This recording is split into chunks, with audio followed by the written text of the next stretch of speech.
Good morning, good afternoon, good evening. Welcome to Yacach. Come, let us reason together. Today I have the incredible Pastor Paa Kyerematen all the way from the Oil Dome, Royalhouse Chapel International.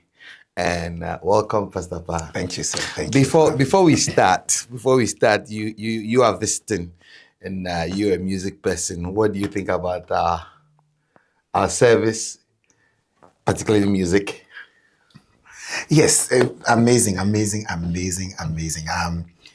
Sometimes you're going somewhere you don't know what to expect. Okay. Then again, it's good not to expect or not expect. If you get what I mean. Yeah. You are thinking in your head that, hey, this one, I'm going here. What am I going to sing? If you're supposed to sing, what am I? How the people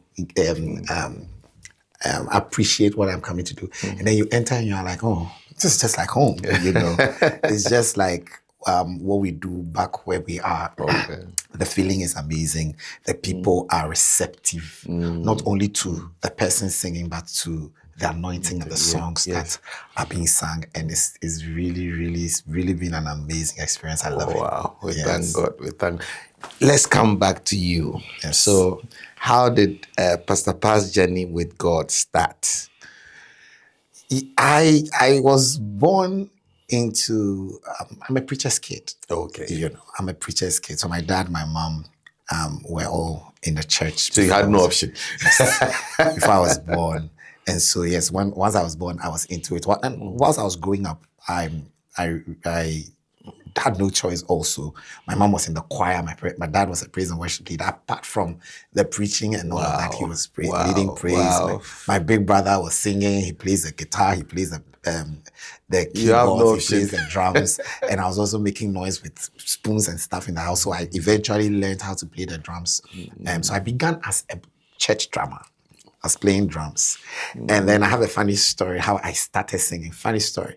One day we went for rehearsals. And I was on the drums playing. Then the choir leader asked somebody to come and lead the choir at rehearsals. The person was singing. I was sitting back and speaking in my nose. What kind of nonsense is this person doing? What kind of singing, useless singing is this person doing? And the choir leader looked at me some way. I should have been careful. But I never clicked. He looked at me a certain way and said, okay, all right, we'll meet tomorrow. We meet in church tomorrow. And just when we're about to sing, the choir leader holds the microphone and say, oh, shall we welcome, I have a surprise for you. Shall we welcome Paa to come and lead us to the music? I'm like, no, no. And he says, no, come. I said, but there's nobody to play the drums. Apparently I had done arrangements and called some drummer to come.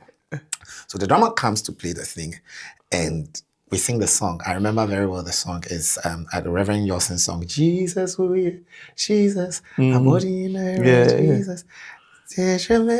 So I sang the song. I tell people that is the longest 7 minutes of your life. Because I had my eyes shut throughout. I had never done it before. I was just making noise at home in the bathroom and all of that. And then now here is the time you are given the opportunity to sing with no rehearsal, just because the day before you criticize somebody. Yes. But looking beyond that, I thank the guy. I met him a few years ago, and I had to say thank you, because he built something in me. I know he probably unearthed something that was already hidden, and I am really grateful for it. So that's how the journey began. Even though I started off from a preacher's home and singing in a home, the very first experience was a terrible one, but we thank God for it. Wow. That's an interesting story. Yeah. So fast forward, you are now in Royalhouse. Yes. How did you get to, we're going to come to where you are now, but how did the journey in Royalhouse start? Royalhouse Chapel stories too is a funny story. I have funny stories. I was in a reality television show in Ghana called Mentor. Okay. And I was coming from Koforidua in the eastern region of Ghana. So I came and we finished the program. But in between the program, every Sunday, they would pick a church for us to go because we're housed. Okay. We were in a house. So they picked the church for us to go. And that particular, so we had gone to a few churches, but that particular day was Royalhouse Chapel. Right. So we came. I enjoyed the service because you know how AG is, he's doing his thing in the church. I said, oh, this is a place I would love to be. Before then, I was in another church. So when we finished the thing, everybody goes back to their own place and all of that. Then I decided that I'll leave where I am and I come back to. So I relocated to Accra. Wow. Then I came. Then I started going to my church, the branch in that was in Accra. I started going, and I wasn't feeling it anymore. So I decided, okay, let me leave this one branch that I am and go to another branch somewhere. Of the church. I was in a trotro, in a public transport bus, passing. Then when I turned, I saw Royalhouse Chapel, the signboard. And I'm like, is that not the place that we came about a year or something ago? Then I said, okay, driver, please, I want to alight here. And that's it. So I came, I sat at the back as we went. Over a year, nobody noticed me. Then somebody saw me. I said, are you not Pa? I said, yes, it's me. He said, okay, how can you be here? How long have you been here? I said, 1 year. I said, how can you be here and not sing? I said, I like to be in the background and all of that. So moved me to the front. AG saw me that day. That day, he made me lead worship. Wow. Yes. He actually told the music pastor at the time, asked him, is that not the guy? The man said, yes, it's okay. If I lose him, you lose your job. Oh dear. I remember very well. So that's the man comes to me, God rest his soul, he's gone to be with the Lord now. Comes to me and says, this is what the Apostle General told me. So are you ready? You will lead worship second service.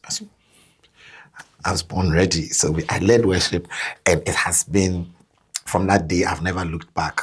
I've been in Royalhouse Chapel. Wow. And next year, I'll be 20 years in Royalhouse Chapel. Wow. Yes. That's been a journey. Yes, sir. A journey. So now you are in charge of this huge music department. It's one of the biggest I know. So what was the journey like? And how did you find yourself in this important? I did a lot of understudying. In between time, as I was coming, I was giving roles in the music department to play. I was playing roles. So I was assisting the assistant to the music pastor, doing a bit of administrative work for the person. And then a change had to come. And then MOG became the head of music. And then and I was directly his assistant. Because he was becoming big at the time. He was going a lot of business. I was basically handling everything. Then it got to my turn, and then I became so I've had to go through the process, learning from people, doing stuff, listening to them. They made mistakes, so I learned from them. We both made the mistakes, we learned from it. And so the journey has I don't say it's been smooth, but I can't say it's been difficult, because it's once there's somebody ahead of you, can learn from them. It's been a learning curve, and we are grateful to God for where He has brought us. Now you are a musician, a recording artist in your own right. Yes, sir. So let's come to the recording bit. How's your journey been so far? I know we sing your songs and we don't know that it's you who wrote the song. So I want to start from, what's the inspiration that led to the writing of the songs? How was your journey coming to studio to do it? What inspired you to say, I can record a song and all that? It's been in me. But then again, I used to struggle to write songs. It was terrible. I can decide I want to write songs, and I'll write one line. And for a year, I've not gotten a second line to the song.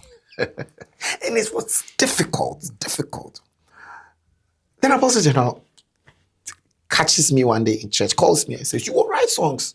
In my head, I said, I've written song, one line, it's been 1 year plus 2 years.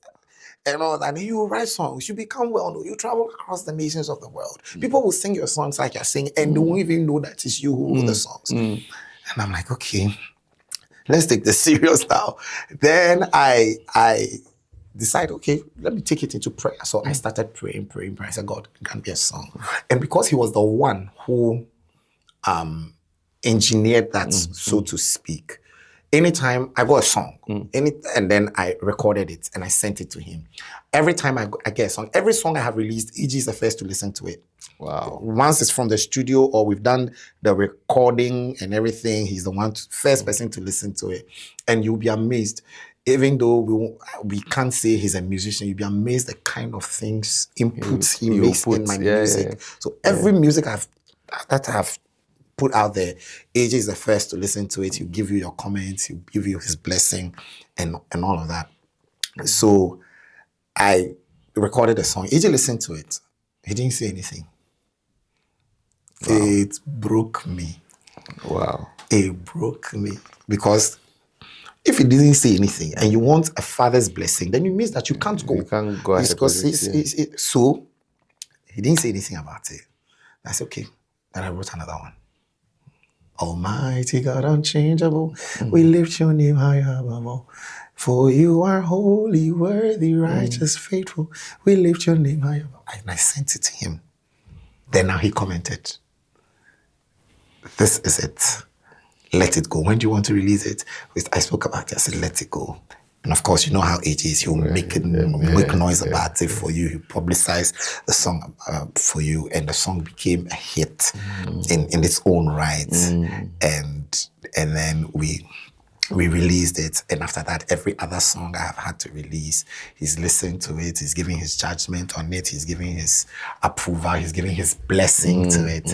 And so I would say my music journey, starting to write songs. And now I was checking yesterday when we left. I said I could 49 songs. Wow. That I have written that I've not even decided to bring out or release. 49. Wow. And I was like, hey, I've come far because God, and it is when you listen to the voice of God and you listen to direction. Yeah. Like I said, there's not a single song I will release that AJ won't be the first to listen to it. You know, and so it's been a very calm journey for me. I am not in a rush I'm not in competition with anybody. As a matter of fact, if there's any competition, it is with myself. To better yourself. To better myself. And so that's been the journey for me. Wow. And we give God praise. Now this your great hit, what inspired it? And how, even the collaboration, how did you choose the person to collaborate with? My soul bless the Lord. Yes. I was in London. Wow. In winter. Oh, wow. And I do morning walks every day because that's how I don't like the gym. So I just do morning walks just to shed off some calories. So on the very cold morning in April, I think March, thereabout last year, I think so, I was going for a morning walk. Then I was listening to music and I heard Bless the Lord. And I said, okay. I don't know how that particular Bless the Lord, because I'd heard a lot of other Bless the Lord songs, but I don't know how that particular one ministered to me. Then I started, my soul bless the Lord. My soul bless the Lord. My soul bless the Lord. Oh, my soul bless the Lord. It's okay. Then I put my phone and I recorded it. And I'll be honest with you, the voice that dropped in my spirit is the lady that I collaborated with. Wow. This is that song for this lady. Then I said to myself, is God telling me to give the song to her or to collaborate with her? I said, okay, let me out. Then I wrote the other, he's been good to me, and I added those ones. Then I said, okay, to bring it into perspective, I'll add my soul bless the Lord I actually heard. So I added, I will bless the Lord, oh my soul, and all that is within me. You know, and I added that to it, and then we recorded it. And when we were rehearsing, I called the lady. I said, this is the song I have for you. I've sent you songs. Unfortunately, I didn't add my soul bless the Lord to it. I added 3 other songs. I gave her 3 songs to listen to it. Then she chose one. Then I spoke to my producer. I said, I make mistake. We should have added the song. The person says, and the producer said, "Oh, it's fine. We'll sort it out." He is in the same group with her in Team Eternity. Okay. So he says, "Don't worry. When she comes, we'll find a way to let her listen to this one and see." And decide. We come for rehearsal, and the rehearsal, she couldn't make it. So it was the day before the recording that she could make it to the rehearsal. Wow. So the day before the record, when we had rehearsed the song that she chose, then I said, "Don't go yet. Listen to this one for me. God actually mentioned your name in giving me the song. Wow. So listen to it." Then she listened to the song, and I remember what the statement she made. She said, "If you had sent me the song, all the other songs, I would not have listened to them at all. Wow. I'd have just gone ahead with this one." So we rehearsed the song the day before the program. And the night of the program, we recorded it. And that is how, it's my biggest streamed song, both on Apple Music, Spotify, YouTube. I have over 100,000 views. I had a church sing it, an American church sing it, and I was like, I got confused. I was wondering whether you wrote the song or it was written by the person who was singing it, because it's also like a music, a recording artist. But I was like, no. I remember watching you and the lady do the live. Yeah. I got confused. Yeah. Then I heard it somewhere else. Then I was like, nah. So, I mean, where it's the song has gotten to. Yeah.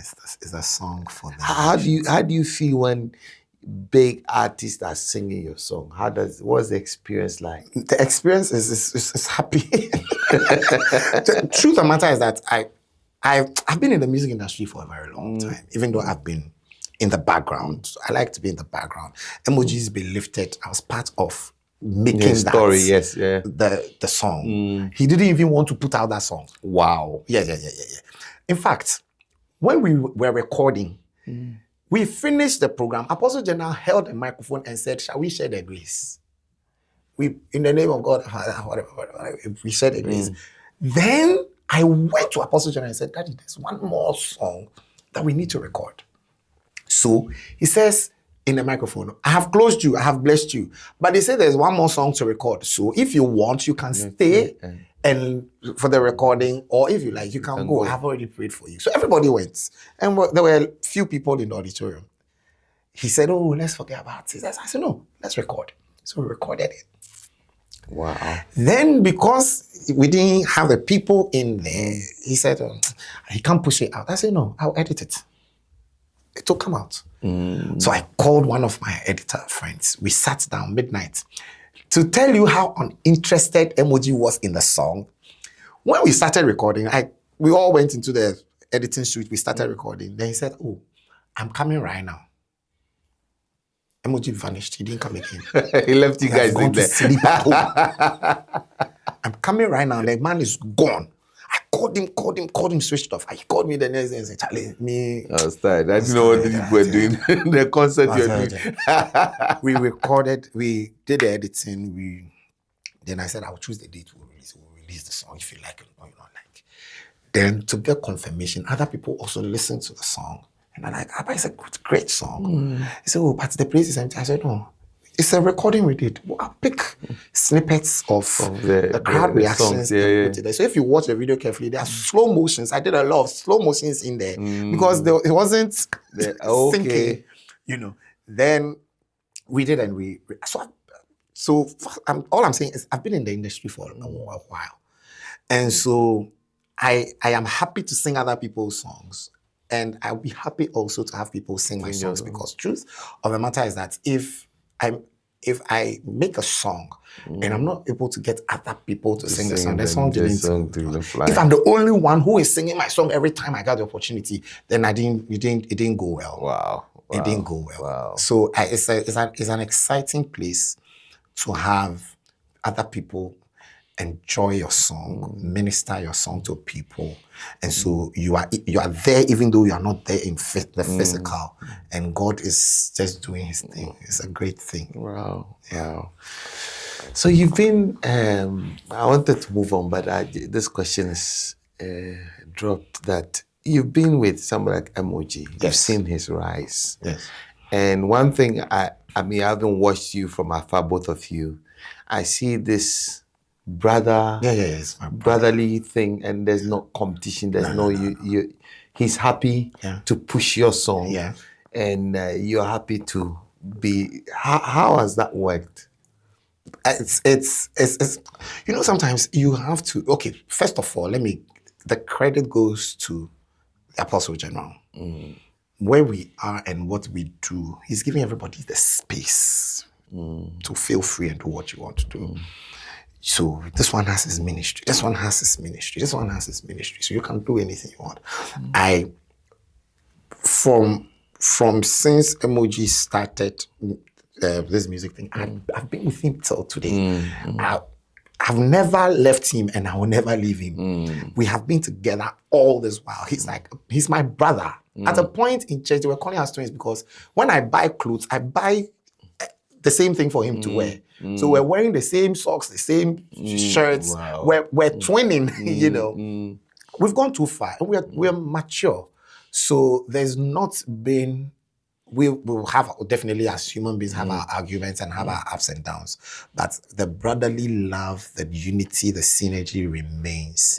And he's happy to push me. He's happy to sing my song. The day I was going to lead worship one day, and he said he wanted to do it. I said, okay, cool. But I was going to sing my song. He said, we'll sing the song. So he went on the stage, and then the list of songs that I had to do, including this, My Soul Bless the Lord, that he went to do it. And it's beautiful. Yeah. And if I would encourage people, there's no competition anywhere.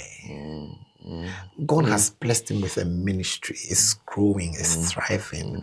God has blessed you with it. Even if it's not growing and thriving like his is growing, you would get there because it took time. I saw him struggle. He has, before Be Lifted, he had many other songs. They didn't go anywhere. They didn't go anywhere. God will give you that one song that will take you. Take your time. When it's your time, you would get there. And so, for the ministry and for the things we do, first we are friends, we are brothers, we are Christians, we are born again, and so there's no room for envy, jealousy, anything. There are times that Emoji is having a recording or anything, and he's not well, and I go to the rehearsals and I rehearse for him. Oh wow! So that when you can get well and come and do his ministration, So it's just been, first of all, the fact that we see the example from Apostle General, and he's telling this is not in competition with anybody. Yes, selfless. The way he is, he has sons, and he's giving all the sons the room and the time to operate and all of that. And so we can watch from the example and say, just go ahead with it, do your thing, and let God bless you when it's your time. Wow. So, coming to how many choirs do you have in your ministry again? And how many people? No, let's start with how many people. How many choirs? That's what the choirs, if you want to say, if we want to talk about how many people, so let me bring it into perspective. When we raise a mass choir, is between 1,000 people. Wow. So on a bad day, we get like 700, 800. But if all the choirs want to represent, we are going into the thousands. Wow. So that's our choir. And then just the praise and worship alone, I have 128 members in the praise and worship department, 14 choirs that I oversee as head of music. Wow. And of course, instrumentalists. We have a lot. we have about, drummers alone, we have about 6. That is just the people who get the opportunity to play. That's what the people who play for the teens and then other small programs, we don't add them. Keyboardists, we have a plethora of instrumentalists, and God has given us the grace to put all of these people together. Everybody understands that my time will come and I'll play. So we have scheduled it properly. So 128 members in the praise and worship department who, for lack of a better word, are fighting to hold the microphone every Sunday, And then the choirs, once you sing this week, You're not singing again 4 to 6 weeks. So nobody seeing you. in between that time is your rehearse and get yourself ready 4 to 6 weeks. And then so you sing Sunday, first Sunday, June will pass, get into July, second week before you get the opportunity to sing. Wow. And it will pass, you get into September. Wow. So the time that the days that we really get all of them to be able to do this is when we're doing conventional singing, because then it is Monday, Tuesday, Wednesday, Thursday, Friday. So we put two choirs in there. And so by Friday is 10. Then Sunday morning, 12. The Sunday before, another 2. So that's 14. And then when we have our camp meetings, we invite these people and all that. But they understand that the ministry, they have their own things that they do in between singing and not singing. So, my last question, how do you manage egos? Because I know apart from you, MOG, there are a few other like major Pastor Kofa is there. I was thinking about him. I couldn't remember his name. Pastor Kofa is also like a great. Pastor Jifa is there. Pastor She's also very amazing voice. Yes, a lot, and there are lots more that we are training. So how do you manage all these guys? It's grace. So I mean, I know emoji is like out there busy, but when it comes, he's just like anybody. Yeah, but the funny thing is, all of these people respect where God has placed me in terms of leadership. We are all colleagues. We all joke and we are friends. We are brothers, we're sisters. But when it comes to that, they respect you. So MOG comes to town and calls you and says, Charlie, how far? When are you? Would you? Because obviously we need to. So he would tell me, "Oh, I'm in town. I'm available. Can you do that?" And I've told them, because these are my colleagues and they're senior in the business.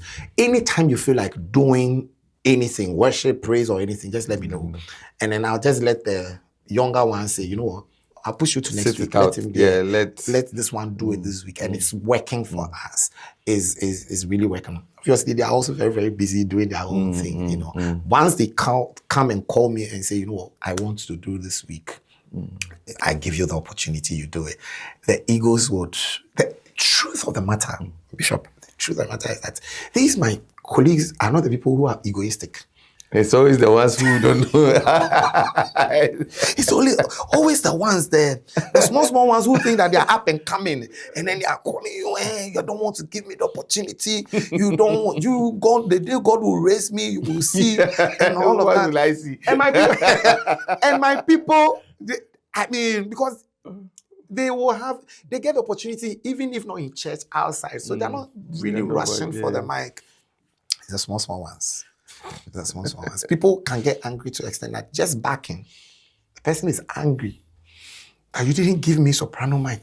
I've been coming for rehearsal in the last 3 weeks, and every time you don't, but we have only 15 microphones to share. We can't just give you the mic. Can't just give you the mic, you know. So by the grace of God, I have understanding brothers and sisters who support the ministry, who push the agenda, who are also in that space where they know that I've also given them the liberty to call and take the shots anytime they feel like taking. And so there's no competition, there's no egoistic sentiments over there. And we thank God for people like us. Like I always will say again, it's because of the example we have. It's the example we have. It's the example we have, right? Apostle Jonah does Week of the Altar, and we are lining up speakers Monday, Tuesday, Wednesday, Thursday, Friday. Monday, Tuesday, Wednesday, Thursday, Friday. So everybody knows that it will come to my turn. I don't have to rush. When I travel with AG, then I have the opportunity to do the singing that I'm doing with him. But when we are in a crowd, we know that it's not my job. There's somebody who does it for Apostle Jonah. So I won't go and fight. I won't go and struggle for the mic. That's not my job. I am doing it here because I am here with him. Okay. He travels with us. So I'm here with him. When it comes to the UK, they know it's Pastor Paa. When it comes to America, they know it's MOG. When it comes to Europe, they know it's Pastor Kofa. You know, when South Africa, he has people that he goes for. That's really smart, intelligent. That works for everybody. You know. Wow. It's great. Well, I think we can talk to Pastor Paa for a long time, but he'll be coming back. We are praying and believing God. We have this. We do this program called Amplified, and it's just a session we give to people like you. Take the whole service. So it's like the whole service is yours, and as God leads you, if you sing all the songs, you want to minister, pray for people, whatever, do everything.